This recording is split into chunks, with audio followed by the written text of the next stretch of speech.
All right, Shalom. I want to give all the praise, honor, and glory to YAHAWAH, BAHASHAM, YAHAWASHI, BAHASHAM, Rakakwadash. Double honors to the apostles and elders of Great Millstone who taught me this truth. Shalom to the hopeful elect. Another quick news and prophecy, and the main point of concern is the universal basic income. And we're going to come back to this video here, but this is from CNN. This came out yesterday.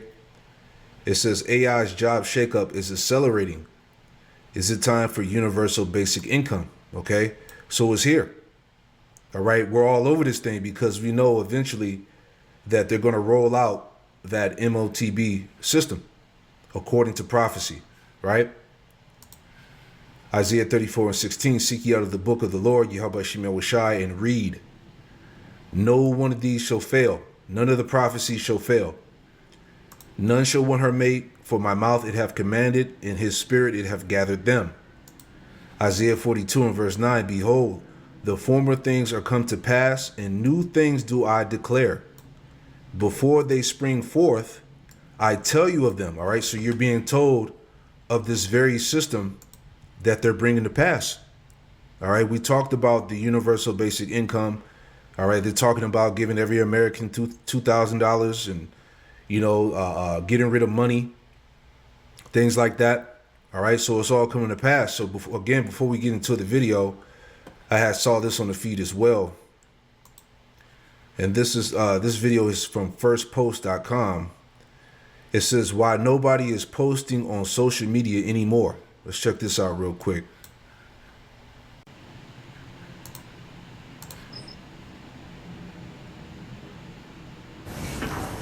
For our next story, let's talk about the internet.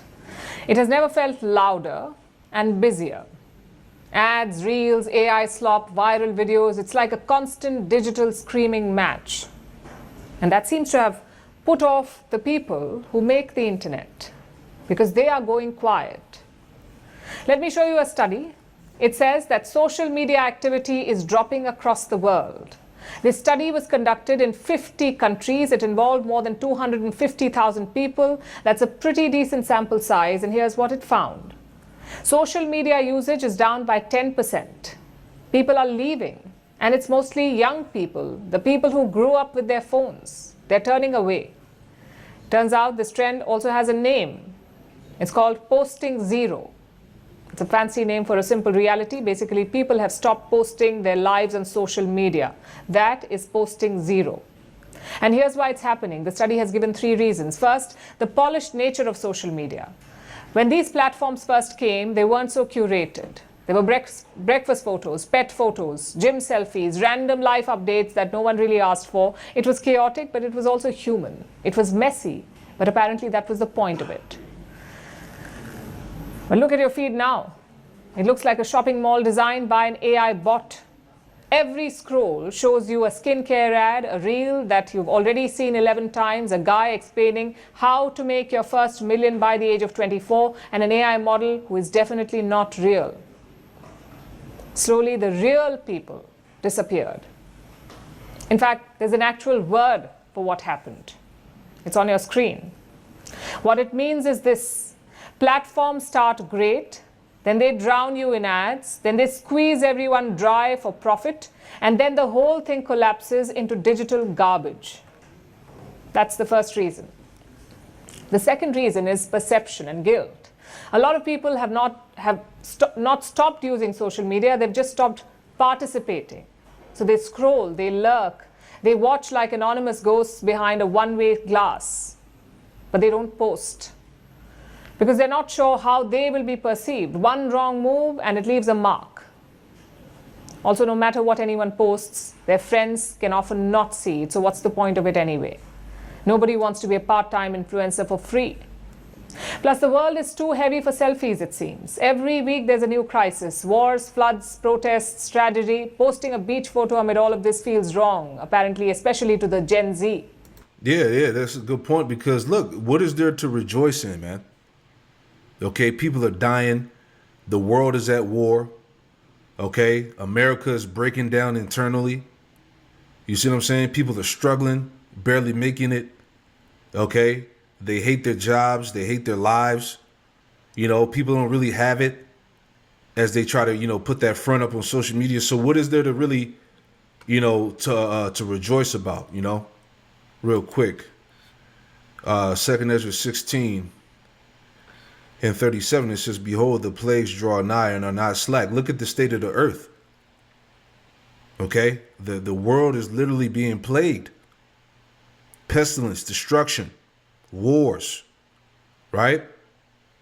It says, as when a woman with child in the 9th month bringeth forth her son, with 2 or 3 hours of her birth, great pains compass her womb, which pains when the child cometh forth, they slack not a moment. And this is where we are in prophecy, man. Those labor pains are increasing. They're accelerating. They're not slacking. Okay, the destruction is even closer. YAHAWAH BAHASHAM YAHAWASHI is even closer. It says, even so shall not the plagues be slack to come upon the earth, and the world shall mourn, and sorrow shall come upon it on every side. So that's what's happening here, man. The world is in sorrows, man. People are mourning. Okay, nations are at war. People are struggling, man. Great death is amongst the land. Okay, all of the confusion that's going on in the politics, and you know, it's just a lot of madness. You know, the GMO foods that people are eating, these different JABs that these people took. People are sick, dropping dead, cancer. Okay, there's no true justice in the world, no peace. Okay, all these talks of peace agreements and all of that bullshit is not happening, man. We're in a time of the end of this world, the end of Esau's world. Okay, the end of Babylon the Great. Right? Verse 40, O my people, hear my word, make you ready to thy battle, and in those evils be even as pilgrims upon the earth. It says, yeah, that's it. So let's go back, you know, just thinking out loud, man, because there's no reason for people to rejoice, right? They see it as tone deaf and insensitive, so they stop posting altogether. The third reason is the dead internet theory. Now, what does that mean? What's the dead internet? It's the idea that much of the internet is now just bots. By some estimates, automated traffic has overtaken human activity. It made up more than half of all internet traffic in 2024. We're talking about your content mills, AI-generated views, and fake accounts pumping out fake engagement. And I know what you're thinking. Who is sitting and analyzing social media like it's the GDP of a country? But such are the times we live in. We've reached a point where posting a picture is a full-blown sociological event. And somehow everyone is part of it. Everyone has become a part-time cultural critic. Imagine telling someone in 2009 that one day we would need global research studies to understand why people are not uploading. But here we are, running worldwide surveys to figure out why humanity is tired of pressing post. But as funny and ironical as it is, the internet has never been louder and the people have never been quieter. These platforms were built for people to connect. But somewhere along the way, they stopped feeling human. So can we ever go back? Maybe we can if the platforms breathe between ads. If feeds start showing actual friends again, if posting feels human, not performative, if we remember the joy of sharing stupid little moments. Because the real internet, the fun internet, was not built by brands and bots. It was built by people. Yeah, there you go. So like she was saying about the bots and the artificial videos and pictures, you know, scriptures talk about how's it go, how leasing should be hard at hand, man. Everything is fake. It's hard to tell what's real. You see what I'm saying? And people are tired of it. That she was going into. I thought this was, you know, a unique video, right? But we discussed that this internet and all the folly was soon to be wiped away anyway. It's time. You know, the internet of things, right? Social media pretty much destroyed the way people interact, man. So it's time for all of this shit to go. Bottom line, right? Isaiah 24 And 7, it says, the new wine mourneth, the vine languisheth, all the merry-hearted do sigh. The mirth of the verse 8, the mirth of the tabret ceaseth, the noise of them that rejoiceth endeth, the joy of the harp ceaseth. Right? So we're seeing again the you know, the rejoicing is coming to an end. There's nothing to rejoice about. There's nothing to the post anymore. You know, the internet is drying up.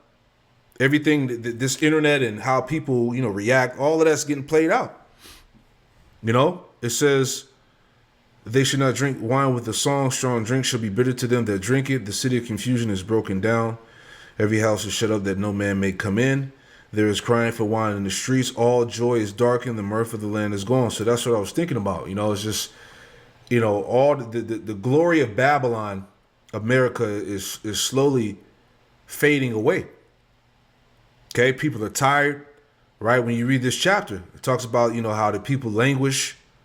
Okay, people fadeth away, right? Isaiah 24:4 says, the earth mourneth and fadeth away, right? The world languish and fadeth away. The hardy people of the earth do languish. Yeah, everybody's dying. People are, you know, broken, tired, and, you know, people are worn out. So again, the point, what is there to really be happy and have mirth and rejoicing, man? Okay, we're at the end of the world. Right? Jeremiah 7:34, then will I cause to cease from the cities of Judah in the streets of Jerusalem the voice of mirth and the voice of gladness, the voice of the bridegroom and the voice of the bride, for the land should be desolate. So again, as we were talking about, you know, people are just dropping dead, you know, just giving an example.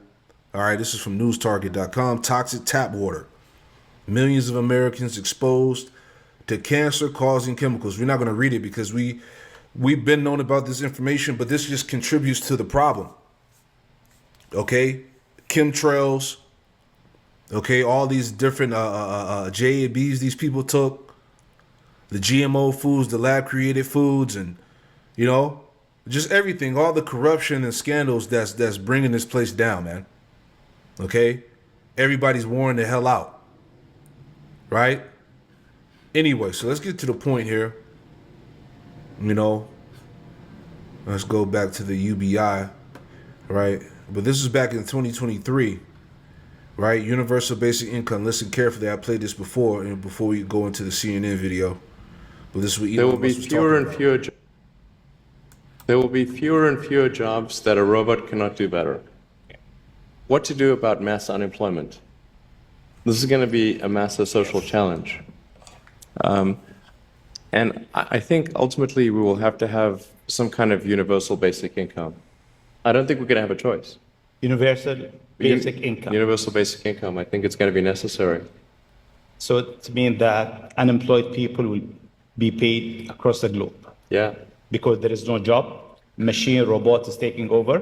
That's simply and I want to be clear that these are not things that I think that I wish would happen. These are simply things that I think probably will happen. And if my assessment is correct and they probably will happen, then we need to say, what are we going to do about it? And I think some kind of a universal basic income is going to be necessary. Now, the output of goods and services will be extremely high. So with automation, there will come abundance. There will be almost everything will get very cheap. I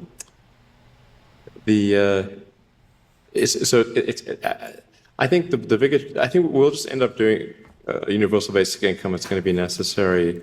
The harder challenge, much harder challenge, is how do people then have meaning?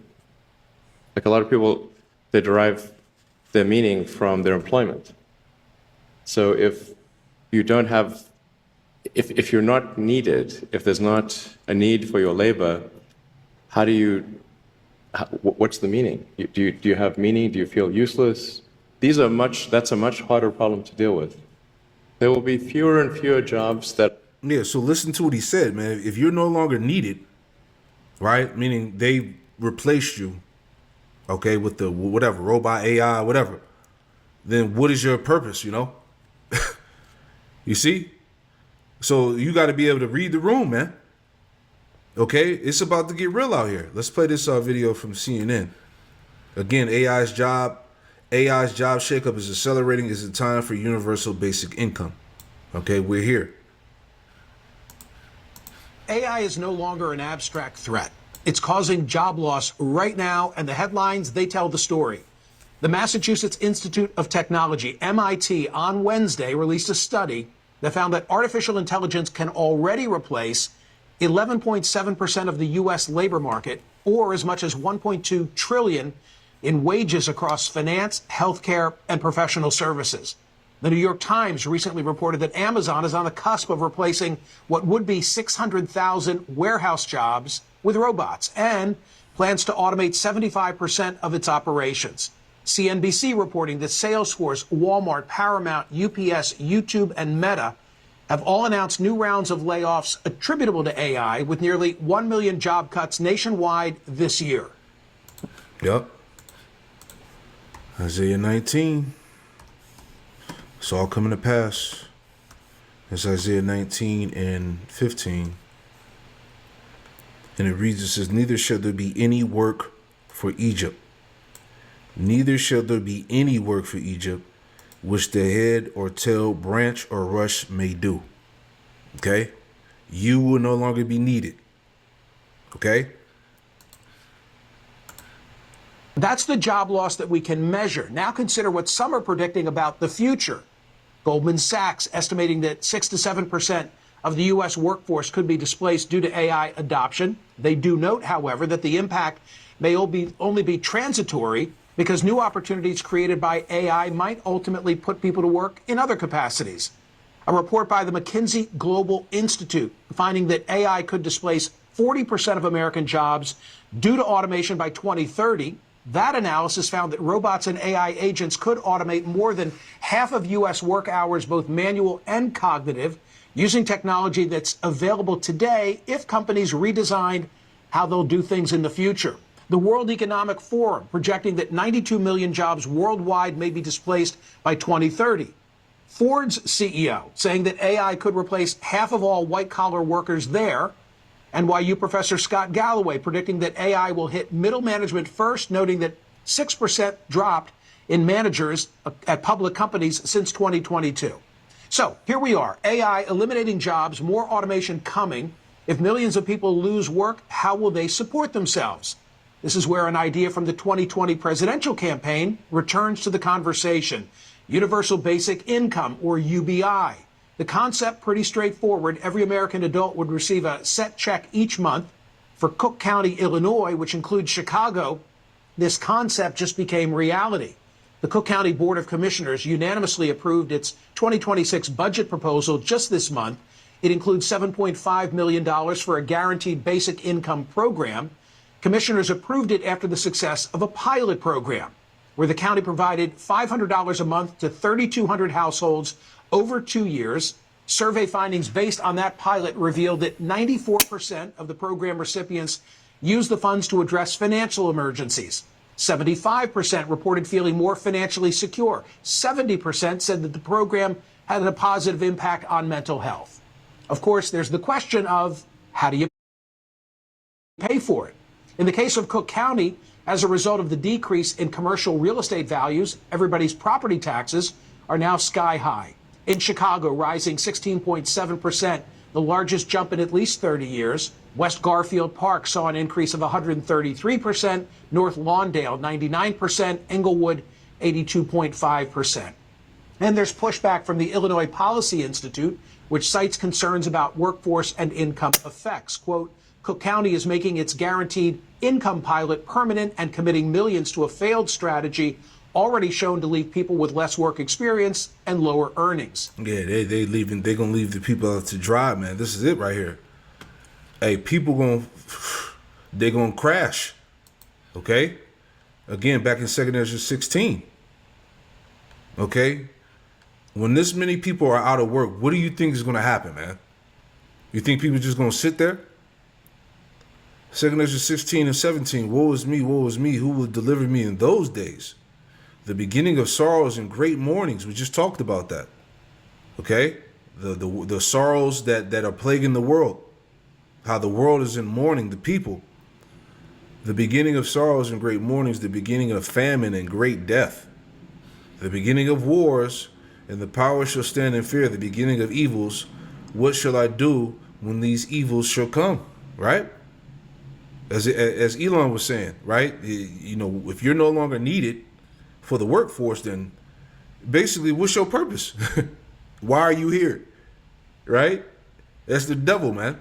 Behold, famine and plague, tribulation and anguish are sent as scourges for amendment. All right? These are the judgments, man. Behold, for all these things, they shall not turn from their wickedness, nor be always mindful of the scourges. Right? Hey, here it is. Hey, they're getting ready to pull the rug from under your ass, man. Okay? People are going to be scrambling. Okay? It's going to be more people. Like they're getting rid of the, they've gotten rid of the middle class, and it's the poor and it's the rich. That's all it is. And people are not paying attention. Okay? They're going to usher in that system. It's here. Behold, victuals should be so good cheap upon earth, they should think of themselves to be in a good case. Even then shall evils grow upon the earth, sore famine and great confusion. That's happening now, man. Okay? They're saying, look, you don't even need the work. We're just going to pay you. You're not going to own nothing. You know, they're going to roll out that MOTB. If you want to be part of the new society, you know, you got to take it. Okay? More wars internally. Civil unrest, people, you know, rebelling against the system. All right, great confusion. Right? For many of them that dwell upon the earth shall perish of famine, and the other that escape the hunger shall the sword destroy. Man, let's finish it out.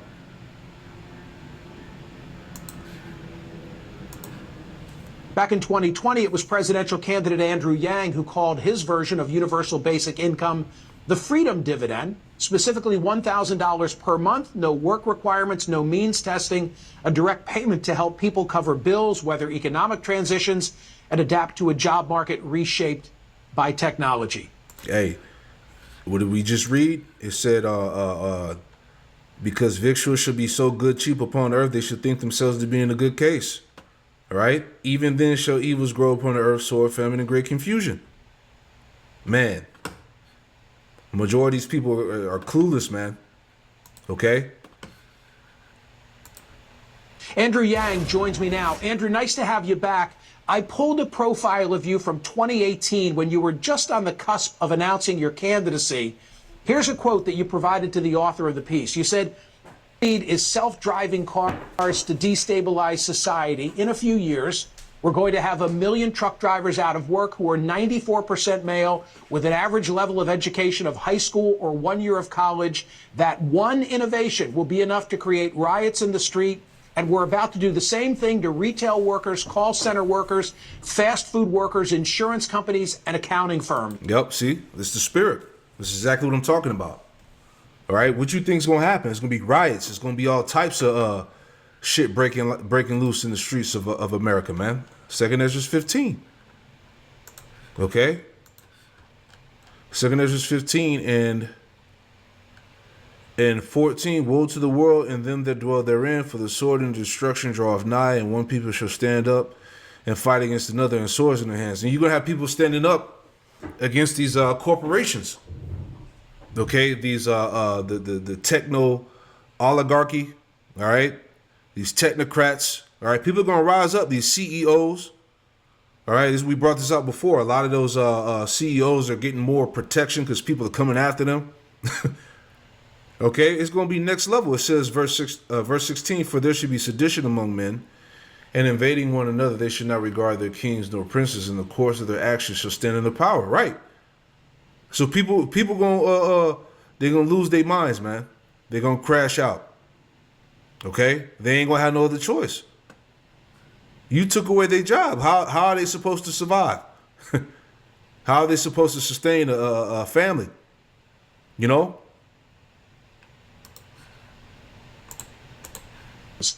It was 7 years ago. How is that quote aging? It's aging very, very well, unfortunately, Michael. I'm so glad that we're having this conversation. 44% of American jobs are either repetitive manual or repetitive cognitive, and thus could be subject to AI and automation. And we're seeing that unfold right now. It's heartbreaking for me because I feel we could be doing much, much more for the millions of Americans who are going to be displaced. I know that Cook County is just a microcosm, but I'm sure in hearing about their experience, people are wondering, okay, Andrew Yang, we're on board. Now we get it. What you saw 7 years ago, the rest of us see, but how do we pay for it? The CEO of Anthropic, Dario Amodei, just raised his hand and said, you guys should tax us, the AI firms. And right now, hundreds of billions of dollars of value is being realized by Anthropic and these other firms on the back, by the way, of data that we all provided unwittingly and didn't agree to it. But it's trillions of dollars of value, and most Americans aren't going to see a dime of that. So if you have the CEO of an AI company saying you should tax us, I think we should take him up on his suggestion. And if you have an AI tax or a compute tax, you get to very big numbers very quickly. So they're now referring to the Magnificent Seven, or the S&P 493 instead of the S&P 500. Put a graph on the screen right now for the benefit of everybody at home. The Washington Post had this coverage. And the point was that if you strip out Alphabet, Amazon, Apple, Meta, Microsoft, Nvidia, and Tesla, then the market's doing okay, but the market surely isn't doing what it's doing when you include those seven. And I guess my question for Andrew Yang is, what happens if that is a bubble and it bursts? Then how do you fund the freedom dividend or universal basic income? Well, right now, a lot of the value that's getting generated is being hoarded or held by a handful of companies, Michael. I think you're right that we should be trying to spread those value gains more broadly across the market and to people. Right now, US GDP is around $85,000 per person and trending upward, because regardless of whether AI as an investment thesis is a little bit overhyped, you know that it's going to have a positive effect on GDP. So if you have 85,000 ahead, then having $12,000 a year, which I proposed in 2020, actually seems pretty modest and reasonable. And that's going to be affordable regardless of what happens with some of these firms' valuations. As you envisioned the freedom dividend, there was no means testing. Everybody gets a check, whatever that amount might be. What becomes of other federal assistance? Well, I intended the freedom dividend to try and clear up and clean up some of the bureaucracy and administration that's current. Yeah, so you can check the rest of that. So that's the point, man. This thing is coming. All right? They're rolling it out. Shalom.